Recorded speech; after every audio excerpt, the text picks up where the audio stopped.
Hey everybody, it's Jenny, and I am going to share with you a pocket page process video. You can see I already had a few things selected from my stash, and we're going way back, like several years. So if you're looking for ways to stash best, stay tuned. The pocket pages that I am using, I'm using one 6x8, and then the other one is a 3x8 and two 3x4s. I'm going to use this large photo of my son. I'm trimming it down to around 3x5.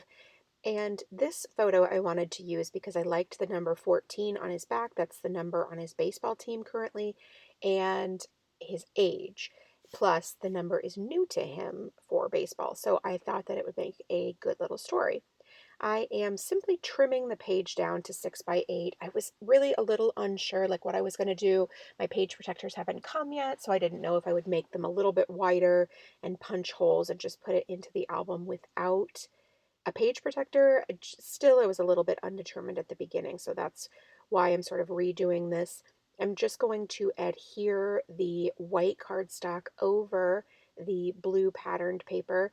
The blue patterned paper has like dictionary definitions on top of it, and so it's a little bit not completely related to like baseball or something like that, but I still thought it was really cool and pretty neutral.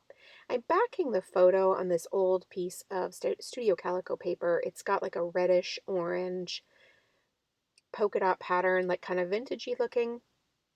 And I liked that the red was a little bit muted, yet it was still red and matched in the numbers in my son's photo, which if you'll recall, that is the sort of important part of the story, if you will. Now I'm using the same red paper to create a piece of patterned paper. I keep saying piece of patterned paper behind the photo, so a sort of like a double layering that's a little bit off kilter. Then I pulled a simple white tag from my stash to layer underneath because I wanted to create a cute little cluster down there, and the ticket worked really well from this package of Heidi Swap ephemera. Now you can see I'm going to go ahead and adhere those down because I'm pretty satisfied with the way that it looks. So I'm starting at the top, adhering the pieces, and then working my way down to the lower levels of the layers. And this just helps me keep everything the way that I had it. Now, newsflash, I run out of adhesive in my Scotch ATG, but I'm too into what I'm doing to replace it, so I simply pull out a different tape runner. And I'm pulling out this craft mat to cover my desk to not make mess. And I'm going to use this Distress Oxide ink and this really old today die cut that is white, plus my little blending tool. And I'm going to blend out and make this word today that blue color. I really, really like this blue color. I think it's super pretty. And then again, it really goes with sort of the theme of the layout. So I feel really glad about that because I'm able to get a little bit inky, have a little bit of fun, but it's really very, very simple and no advanced techniques are required. And yet I'm still making something really custom and fun for my layout.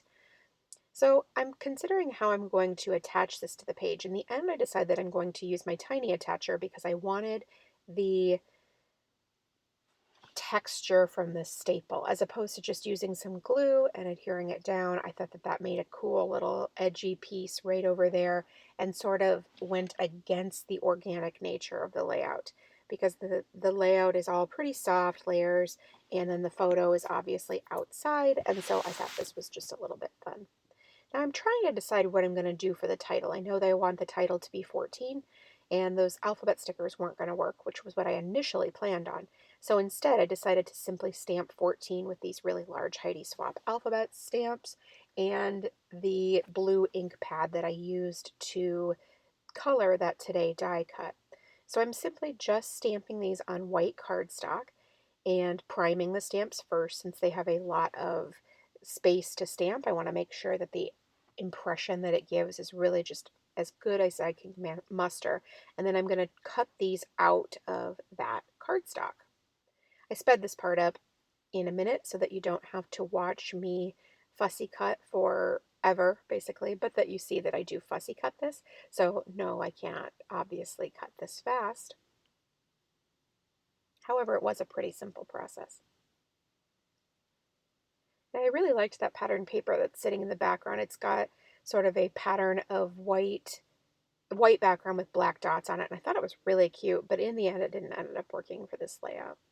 I'm just going to add the littlest bit of adhesive to the back of this 14 and then adhere that right above the today. I really love how this turned out. I think the colors are very cool in a athletic masculine way, but without being like overtly so. And I used a bunch of stuff for my stash, and I feel really good about that because when I say these are things for my stash, I mean like over 5 years old. So, we're going way back there. Now I decided that I was missing one more part to that little cluster, so I simply punched a circle from the blue patterned paper and layered it underneath there. Now going to go ahead and switch to the next side. And so I'm going to cut this photo down. It's really just about oh my gosh, my son watching a ball come across the plate. And I'm going to be using this one in the 3x8 page protector. So I'm trimming down the pattern paper to 3x8 and trimming down my photo to about 2.75 to 6, basically, right? But I'm going to mat it on the white cardstock first. And again, I'm simply eyeballing this. It's really pretty much the only way that I do this. Each photo is different and I don't really want to measure, and this works out fine for me. So I'm just simply adhering this in the center. And the other two elements are going to be these two cards I pulled from my stash. I believe they're both Ellie Studio. I'm simply adhering that tag, which is so cute. It's from Pink Fresh. And then this other chipboard frame on top of it. And I believe that's from Crate Paper. Again, these are all very old, so I'm going to layer that on top of this and press it down because it wants to curve up the opposite way. So I'm just giving it a little bit of pressure and adhering that down. And then that's that whole tag. And then I'm going to move on to this one and then add my journaling about this layout. I'm always a little bit confuddled as to what to do. I'm never really sure, like, what should I do about journaling? Should I type it out on the computer? Should I handwrite it? So what I'm trying to do at this point is sort of do a mix of both. I don't mind my handwriting, and I do like having that in my projects. So, and newsflash, I'm a little bit lazy, so I don't want to pull out another implement. I want to just do it with my handwriting. But sometimes I think that the computer makes it look a little bit more polished, so sometimes I still do that. Now you can see I'm finally pulling out my album, and I'm just going to add those elements right there. I still want to add a little bit of something to that photo right there in the 3x8 slot. So I'm trying to figure out, will this tag work? I had pulled it out, but in the end I'm just really not that sure about it. So I'm going to punch a piece of patterned paper, and I first did the blue, and no, I didn't want that much. So the red was a good contrast. Now I'm going to simply use the alphabet stickers to write ball because again, I told you this is a photo of my son watching a ball come across the plate. So I'm going to write ball, but that's not enough either. So it needs a little bit more.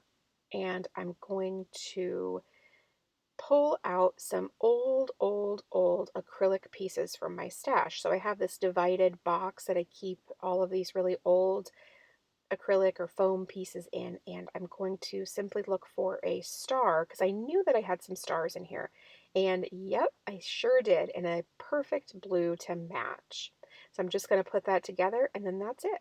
Thanks so much for stopping by and watching. I really do appreciate it. If you have any questions, please leave them in the box below, and I will do my very best to get back to you. Thanks so much, and make it a great day.